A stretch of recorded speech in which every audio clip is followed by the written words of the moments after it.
sa ating channel. My name is RJ, your tarot card reader. Take what resonates and leave those not for others. Watch on your own risk. My dear, ayan, so lagi kong nakakalimutan mag-collective. I'm very, very sorry. Inuulan na ako ng mga message. Nasaan na daw yung collective? Eto na, pasensya na po. And ang card na gagamitin natin is of course yung isang card. Nasaan ka na? Ayun, this one. Hello my dear! Welcome po sa ating collective na kung saan ang dami nang naiinis dahil hindi ako laging nag-upload ng collective.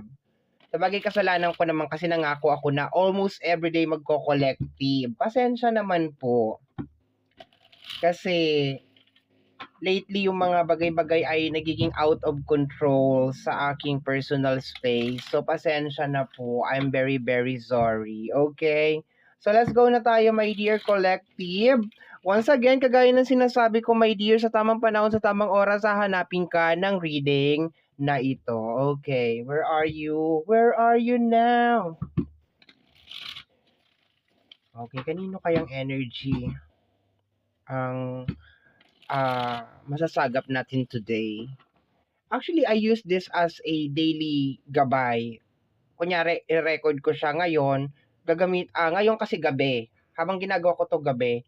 So, bukas, titingnan ko tong itong reading na to, parang ganun. Gagamitin ko siya as a guide for tomorrow. Okay, isang shuffle pa. Isa pa. Tingnan natin. At saka yun naman talagang pinaka-purpose ko eh. Like, manghingi ng guide talaga.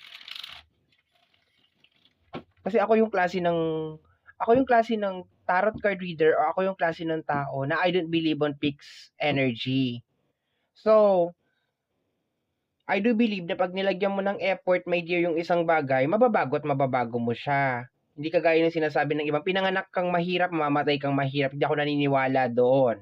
Naniniwala ako na pag nilagyan mo talaga ng effort yung isang bagay, magbabago at magbabago yan.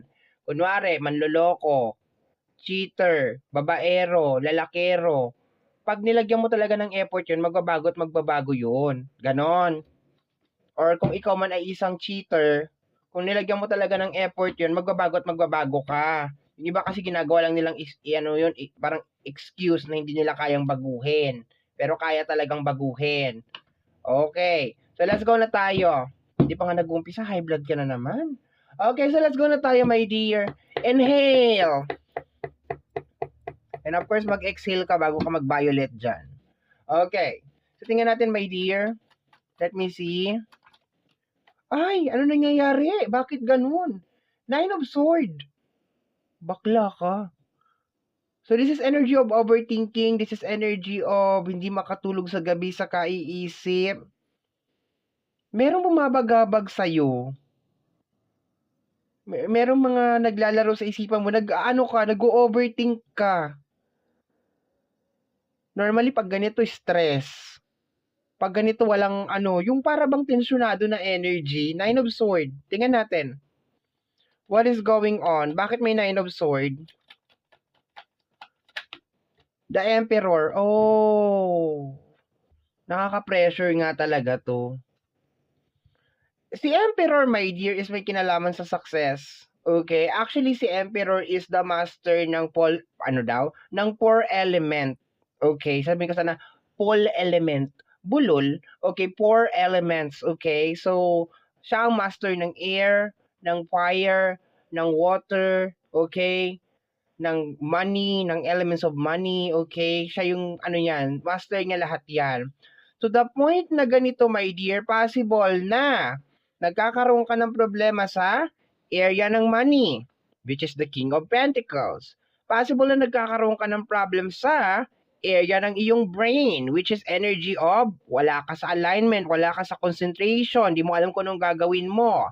Kasi, kung nauna to, good. Hindi, nauna to. So therefore, money, air. Yung sword is, ano yan siya eh, mind. Cups, emotion.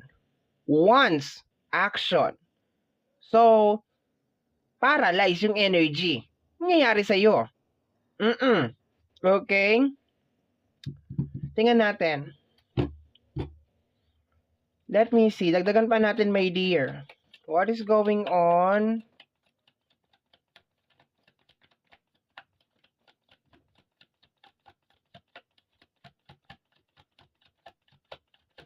The Hangman. Nasa isang sitwasyon ka, my dear. Nasa isang sitwasyon ka, my dear, na possible na hindi mo gusto. Alam ko tong pakiramdam na to, my dear. And for the longest period of time, akala ko rin, my dear, nilalagay ako sa isang sitwasyon na wala lang, trip-trip lang. Okay? Nilalagay ako sa energy ng Hangman na wala lang, trip-trip lang to. Wala lang. Wala siguro magawa ang ating buong may kapal, tapos nilagay niya ako dito kasi wala lang, trip niya lang. Okay? Pero, as the time goes by, nagkaroon ako ng ibang pagkakaintindi, salamat din sa tarot card, na, lalo na itong card na to, Hangman. Kung makikita mo si Hangman, look closely, merong halo sa kanyang ulo. Ibig sabihin, my dear, unang-una. Actually, meron itong dalawang meaning para sa akin eh. Una, is, nilagay ka dyan sa sitwasyon na yan kasi yan lang yung tanging daan o yan lang yung tanging paraan, my dear, para matuto ka. Oo, totoo yun. Nasasaktan ka, nahihirapan ka kasi yan yung tanging paraan, my dear, para matuto ka. Parang for example, ito, hawakan ko yung kandila. Napaso ako, aray!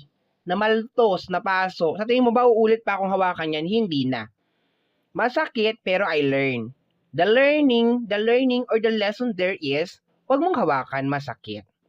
Kasi, hanggang hindi mo nararamdaman yung pain, hanggang hindi mo nararamdaman yung struggle, paulit-ulit mo siyang gagawin. Ngayon, pag nalagay ka doon sa isang sitwasyon na alanganin, sa susunod, my dear, papasok ka pa lang doon sa entrance ng situation na yon, aatras ka na. Kasi alam mo kung ano na yung magiging possible na outcome. So, ito ngayon ang nangyayari, my dear. For some of you, kasi general ito, posibleng iniisip mo, my dear, na okay, wala na to. Eto na yon, wala na. That's it. Hindi na ako makakaalis sa sitwasyon na ito. Hindi na ako magiging si Emperor. Actually, yung energy ng Emperor is connected sa energy ng power at saka energy ng success. Pero kung medyo i-breakdown natin siya into tiny pieces, my dear, that is more on the master. Pagiging master, my dear, nung apat na elements, which is yung Pentacles, Sword, Cups, at saka ng Wands. Okay? Which is, kung nagkakaroon ka ng Nine of Swords, ibig sabihin, nagkakaroon ka ng problem is either lahat yon or isa doon. Okay? Or dalawa doon. So, dito, my dear, nasa isang sitwasyon ka, my dear, na possible na hindi mo maintindihan kung bakit ka nandoon. Okay? Pero ang nakukuha ko lang dyan is kailangan mong i-gather yung lesson. May lesson dyan eh. May gustong ipakita sa'yo. Pangalawa na meaning ng Hangman is, kung makikita mo, my dear, kung nakatayo siya ng ganyan, ang tingin niya dun sa pyramid talaga. 'Di ba? Kasi nakatingin ng ganyan eh. Kaso nakahangman siya. So, ibig sabihin, ang tingin niya, my dear, ito yung nasa taas, ito yung nasa ibabaw. Ay, tama, ito yung nasa taas, ito yung nasa ilalim, ito yung nasa ibabaw. Ganon. Okay? Ibig sabihin, nakabaliktad siya. So, minsan kasi, my dear, pag nasa isang sitwasyon tayo, minsan kailangan tayo mag-adjust yung belief system natin kasi tayo bilang isang tao minsan meron tayong mga nakapix na mga eto yung gusto ko, eto talaga yung mangyayari. Minsan matututo din tayo mag-adjust based din dun sa situation. Kasi minsan lalo natin pinipilit yung gusto natin, lalo nagiging worse. I hope naintindihan niyo yung mga sinasabi ko, my dear, kasi lahat ng mga sinasabi ko is based on my experience yan. Okay? Of course, based on the card at saka based on my experience. Alam nga naman i-base ko sa buhay ng kapitbahay. Okay. So, let's go na tayo. Next card.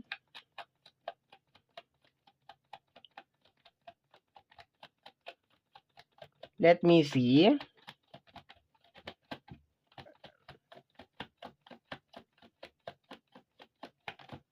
The Eight of Pentacles, you need to work on it. Work on it to work it up. And work on it. Hindi yan matatapos, my dear, kung hindi mo i-work. You need to work on it. Eight of Pentacles, you need to work on it. Okay? Improvement. Okay? Normally, nararamdaman natin yung pagiging stuck pag masyado na rin tayong confident na lahat ng alam natin yun na yun. Okay? Yung wala na. At saka minsan din nililimitahan din natin yung sarili natin. Na wala na, eto na talaga yon, di ko na kaya, matanda na ako, expired na ako, pabulok na ako, yung mga ganon. Okay? Habang nabubuhay ka, lagi kang merong space for growth and improvement. Okay? Meron at meron yan. Minsan lang talaga, dahil sa ego, dahil sa pride natin, ayaw natin tanggapin na meron pa rin tayong space for growth and improvement. Minsan iniisip natin, alam na natin lahat, we know everything, pero no, we will never going to know everything.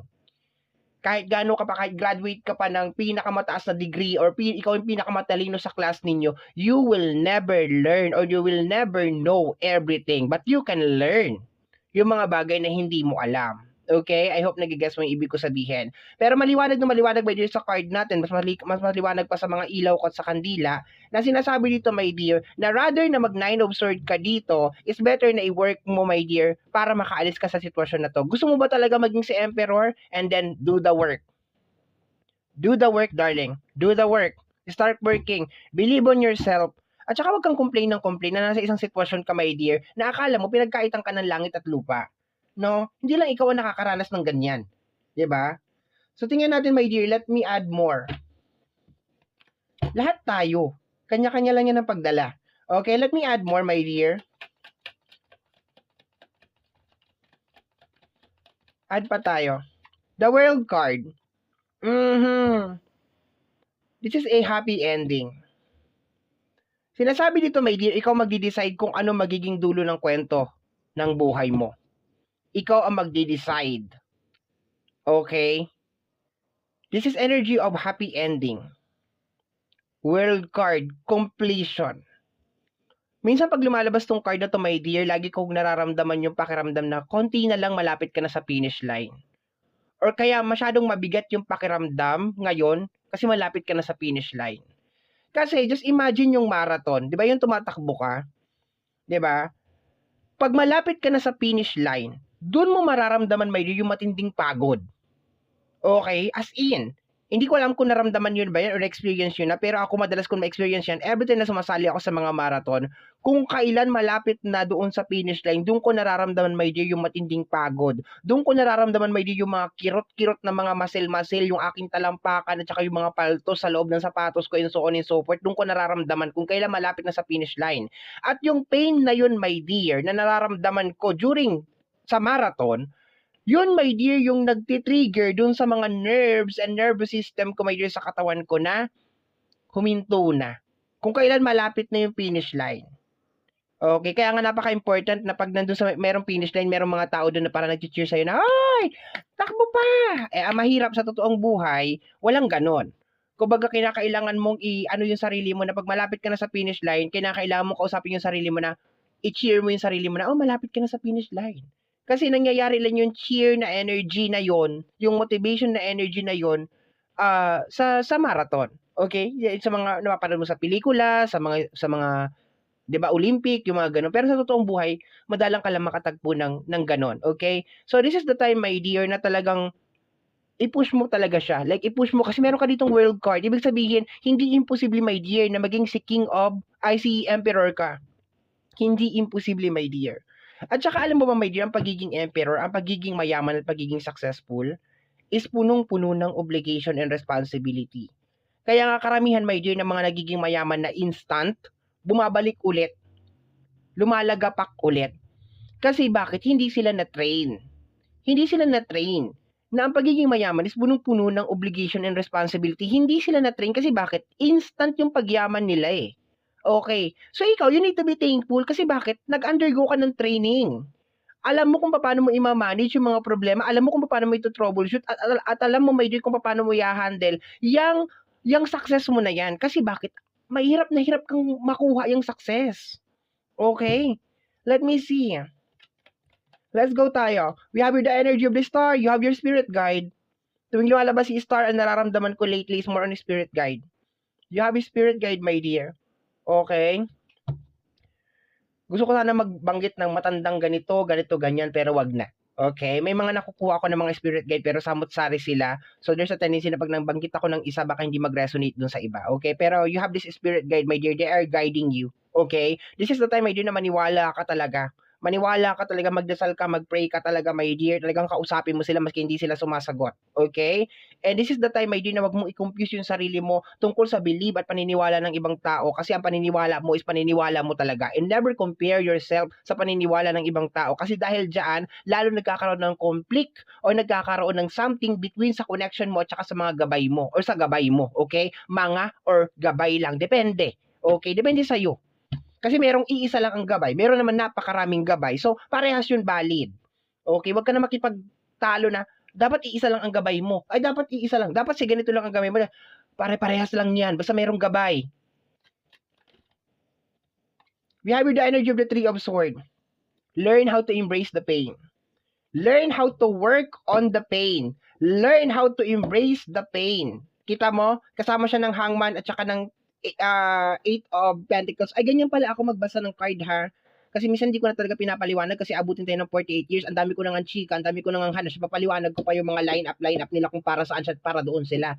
So, bahala ka na mag-adjust, okay? So, makita mo na, learn how to embrace the pain. Hangman and the Three of Swords. Learn how to work on your pain. Di ba pwede, my dear, na iiyak mo, i-post natin sa social media para pag piyastahan tayo ng mga marites na ganito, ganyan. Ikaw lang makaka-resolve niyan. Pwede ka magpakain dyan, pwede naman. Like magpa-victim effect ka, pwede naman. Pwede. Pero, ano ang magiging gain nun? Ano ang mahihita mo doon? Anong maiko-contribute nun sa buhay mo? Wala.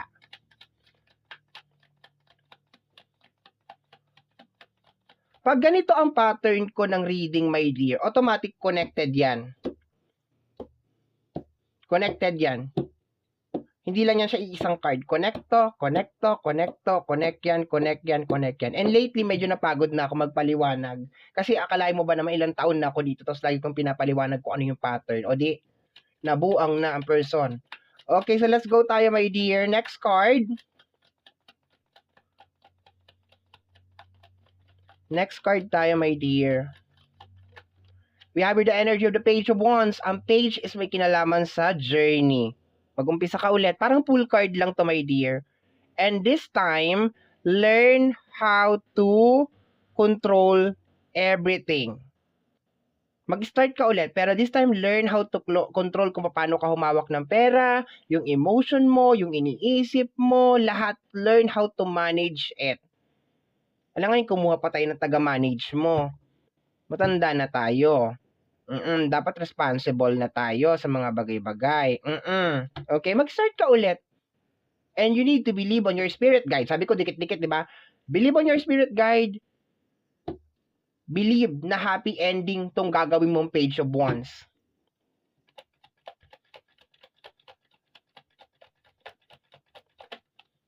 The King of Swords. Yun ang pinakaunang king na lumabas. Your mind. The master of the mind. Kung ano yung papasok dyan sa utak mo, my dear, magkakatotoo yan. Kung maniwala ka, yung utak mo ay parang bakanting lote yan. Pag nilagyan mo ng basura yan, puro basura lang talagang laman niya. Pero pag magtanim ka dyan ng magagandang bagay, maganda yung mangyayari. Pinakauna mo, my dear, na sword, ay pinakauna mo na king is the King of Swords. Pinakauna mo dito is the Nine of Swords, which is may kinalaman sa mind. Nag-overthink ka, my dear. Relax. Learn how to relax, my dear. Problema ko rin to minsan, okay? Learn how to relax. Divert mo yung mga negative na energy into positive. Iwasan mo makinig sa mga toxic na tao or kung ano-ano. Iwasan mo yan. Okay? Yung mga magpapalala. At saka, ay nako, embrace natin. Hindi talaga magiging perfect ang buhay. Kasi kung perfect ang buhay, edi maganda na, di ba? Last card natin para sa closing is the energy of the Eight of Cups. You need to walk. Walk. Irampa mo yan. Irampa mo yan, darling. Irampa mo yan, okay? Lahat ng mga pain inside you, lahat ng mga anxiety, overthinking, ganito, ganyan, lumaban ka, my dear.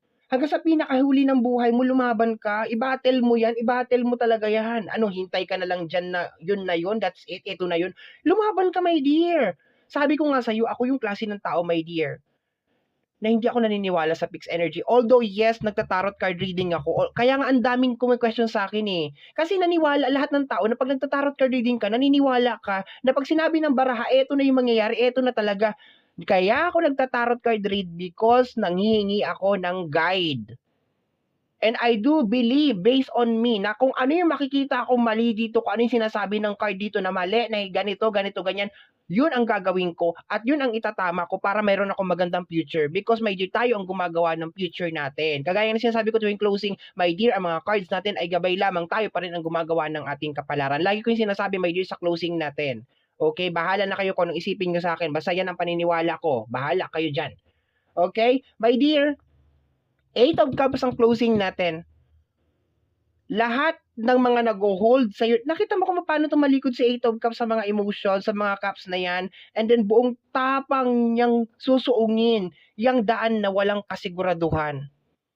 Okay? Isa din sa mga kasabihan ko sa buhay, kung wala nang mawawala sa'yo, bakit hindi mo pa isugal lahat para maabot mo lang yung pangarap mo? Isa yan sa hanggang sa pinakadulo ng hininga ko, my dear, yan ang hindi mo matatanggal sa akin.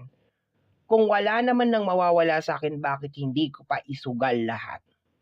Bakit hindi ko pa subukan tong mga ito? Kung ito lang naman ang magpapayaman sa akin. Period. Okay? So, my dear, ay, teka. Gusto ko makita ang hidden message. The hidden message. Okay, the Five of Swords. Yes, this is energy of abandonment. Meron mga tao na expected mo tutulungan ka. Ito ang tinatanggal ko talaga most. Ito ang pinakamalaking pagkakamali ko rin, my dear, na nag-uumpisa talaga ako sa buhay kong ito, no? Yung aasa ako, my dear, na itong mga tao na ito, yung mga taong tinulungan ko, yung mga taong nandiyan dyan, yung mga taong nangako, na nandiyan talaga sila hanggang sa pinakadulo ng walang hanggan. Guess what? Nag-iiba ang taon, nag-iiba din ang tao. Nag-iiba ang panahon, nag-iiba din ang tao. Kung ano man tong gusto mong gawin, maniwala ka, kung meron ng mga tutulong sa'yo, go for it. Kung wala naman, okay lang. This is energy of abandonment. Minsan nauuwi din to sa energy ng confrontation. Ano, haharapin mo sila, sasabihin mo, nung ikaw nga nangangailangan tinulungan kita ng ganito, ganyan, ano mangyayari? Sa tingin mo ba, gaganda ang tingin sa'yo? Hindi. Nasabi mo lahat ng gusto mong sabihin, my dear, pero ano magiging gain sa'yo nun? Lalabas na bibilang ka, naglalabas na nanunumbat ka, nalalabas na hindi sincere lahat ng ginawa mo because of naghihintay ka na tulungan ka. 'Di ba? Nag-e-expect ka na tulungan ka. Pwede mo sabihin yun, pwede kang gumawa ng Five of Swords. Kumprontahin mo lahat ng mga taong tinulungan mo at mga tao na pinakain mo, mga tao na minsan naging part ng buhay mo or mga tao na nangako sa'yo, pwede mong gawin yon. Pwede mo silang puntahan ngayon isa-isa at pwede mong ibulalas lahat ng sama ng loob mo, lahat ng Three of Swords mo dito na kung hindi dahil sa'yo, wala ako dito sa sitwasyon na to, na sana ganito, gaya. Pero guess what? Pagkatapos mo masabi lahat yon, may pagbabago ba mangyayari sa buhay mo? Wala. Matuto ka, my dear. Matuto ka na every time na meron kang ibibigay sa tao, no attachment. Yun na yun. Isa yan sa mga kinaiinis ko sa mga tao minsan magbibigay tapos may attachment. Tapos pag hindi, huwag natin pahabain to, my dear. Abutin tayo ng 48 years, my dear, okay? So, my dear, yan na nakuha natin sa ating collective reading. I hope and pray, my dear, na nakatulong sa iyo ang reading na ito. Once again, kagaya na lagi ko sinasabi, ang mga cards natin ay gabay lamang, tayo pa rin po ang gumagawa ng ating kapalaran. Maraming salamat po.